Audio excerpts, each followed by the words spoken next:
ગઈ રાત્રે 9 વાગ્યાના સુમારે જ્યારે વાવાઝોડું ને વરસાદ અહીંયા બહુ તોફાન હતું, તો ઠાકોર અમથાજી દેસલાજીને ત્યાં 2 પશુઓ મૃત્યુ પામેલ છે.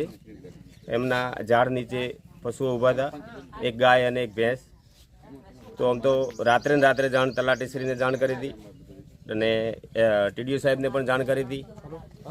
અમારા ભાર્ગવભાઈને પણ જાણ કરી હતી મેં રાતે ને રાતે, અને અમને પણ મને ફોન આવ્યો હતો. તો મેં જાણ કરી, અથવા ડૉક્ટરને પણ સવારે વહેલી જાણ કરી હતી. તો આપ યોગ્ય સહાય આપવા મારી એક નમ્ર વિનંતી છે કે એમના પશુ નિર્ભર ઘર, અને પશુ નિર્ભર જ્યારે મરતું હોય ત્યારે પોતાને ખૂબ દુઃખ લાગતું હોય છે. પણ હું સવારે વહેલો આવી અને અમને કીધું કે મેં ડૉક્ટરને બોલાવું અને તંત્રને જાણ કરેલી છે. તો આપ શ્રી સરકારશ્રીને મારી નમ્ર વિનંતી કે યોગ્ય સહાય આપવા વિનંતી.